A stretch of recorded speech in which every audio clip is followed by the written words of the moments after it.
Welcome back to Be Rich. After Namakkal, my team decided to do an event in Vellore. We have familial connections with Vellore. My father went to college in Vellore.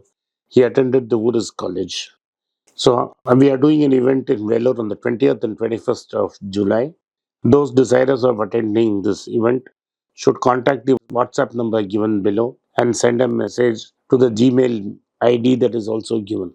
Try to call as early as possible to avoid rush and disappointment. Because in Namakkal, we had to decline a lot of people who wanted to attend the event. Once again, I thank you for supporting BRIDGE. Hey guys, welcome back to Be Rich. Today, we're all fortunate because my uncle is back in town and we get to record with him today. So, yeah, the topic which we're going to talk about is that when he was out of town, he saw the video on Howard Marks's lessons on debt, which was through a memo of Howard Marks. And story came up to his mind, which Shah Rukh Khan had relayed a few months back, and he keeps talking about this whenever he can.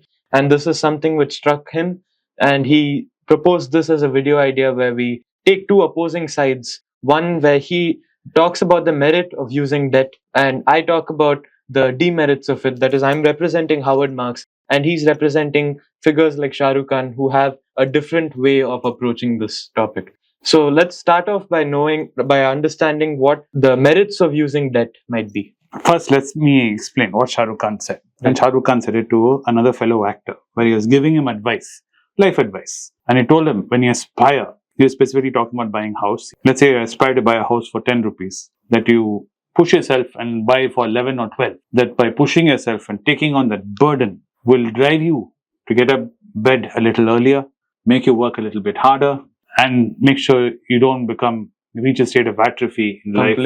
Complacent. And you don't take things for granted and become easy. That you always keep hungry, as they say, and you keep moving forward. So that way, he argues, the debt is not a terrible thing. It's not a bad thing. It might be a good thing. And let me add further to this by saying, my father, I don't know if you subscribe to that view, but he did give me that advice. He did tell me that very early on, when I told him why take a loan, when I was me and my brother were buying our first office space in Adyar, not in Adyar, in East Abhirampuram. He said, take a loan. Though we could have afforded to buy it outright, he said, take that loan because, Vinod, it will make sure you work a little harder in your business, that EMI is there, and will make sure that you make profit in your business that much sooner, and you'll be forced to paying that EMI. If I buy it outright, which I know I can buy for you, he says, maybe you'll be complacent, like you said. So that's my argument. I don't agree with Howard Marks' view on this, that yes, even for companies, having a little bit of debt on the books may not be a bad thing. Yes, as an investor, I do prefer companies with debt. But if you can manage your debt, it's not a bad thing. Yeah, that's the merits of using debt. And to this, I'd like to add one more point, because Plato says that you have to build up the argument as much as possible. And one of the reasons why one might consider using debt is because in times when you aren't able to summon the liquidity to make a great deal, it may make sense to take on a little bit of debt, even though your net worth is, let's say, 1,000 rupees. And you don't have the 100 rupees in liquid right now, or it is liquid, but you don't want to use that money right now. You can take on another 100 rupees and buy that value buy and then pay off that debt in good times when you do have the liquidity to do so. That is another reason why companies may use debt. And this was the logic behind which Tata Steel acquired Chorus at the price which they did, because they thought that, look, this is a great deal. I don't have the cash flow for it right now, but I'm going to buy this and pay it off later. That didn't turn out quite well for them, but that's a different story. This is the idea behind what they did. And now I'm going to go through some of the points you should consider before subscribing into this view. 1. As for financial discipline, I completely agree that it requires you require a certain amount of pressure behind your impetus to get going, to earn more and do more. But at the same time, I think this should be something which is internal rather than external. And even though, albeit as hard as it may be, I think it is better to take an approach which creates an energy from within than from without. Because at the end of the day, you're paying someone the money to hold you accountable. And these aren't people who are interested in your inherent well-being. They're interested in collecting the amount of money which you owe them. And another reason why is because lending can be quite predatory, and the practices which they engage in can also be quite predatory, where they want to keep your loan up for as long as possible so that at some point you'll be paying only the interest and not the principal at all, and they'll try to extend the loan as much as possible. And even if it's not any of these cases, like Howard Marks says, fundamentally speaking, a high level of debt is one which creates an inability for you to survive in except for the most benign environments or the most hospitable environments. For you to survive a rough terrain, suppose today you think that getting an EMI on your house is a good idea. You want to buy a little bit above your means and you buy a house which you can have to fund completely via a loan. What ends up happening is that this is happening during good times when lending is easy, money is free flowing, you have a job, and you feel secure in your ability to pay this off later on. Hey guys, I'm going to quickly interrupt this video to announce that we have successfully launched our Substack,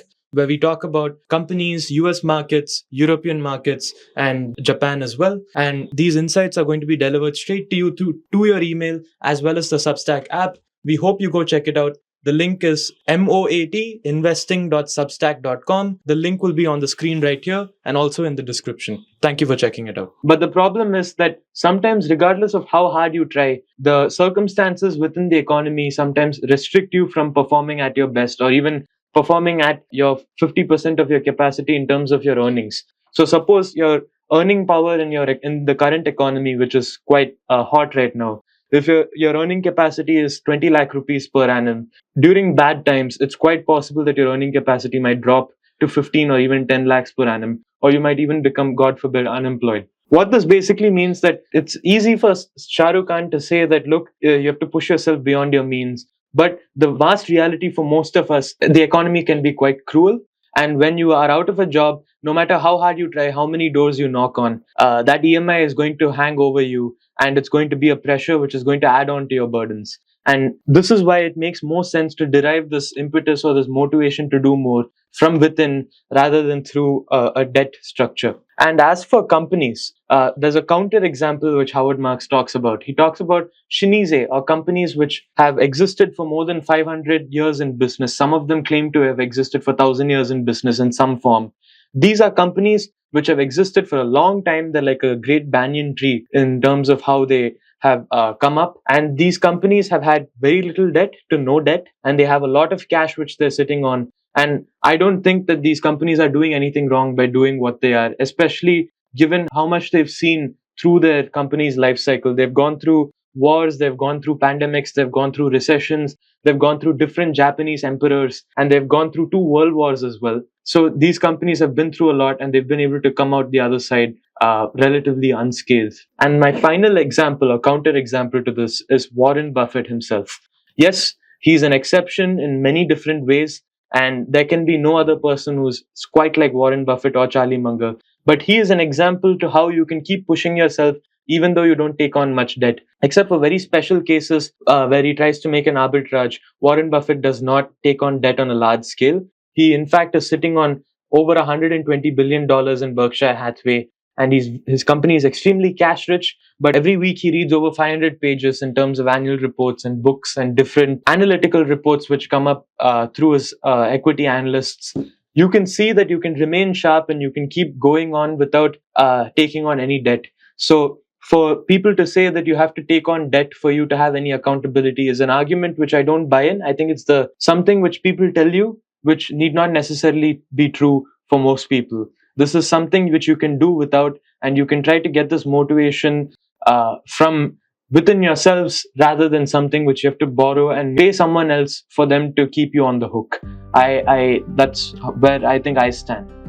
Well, to first say, Shah Rukh Khan did not say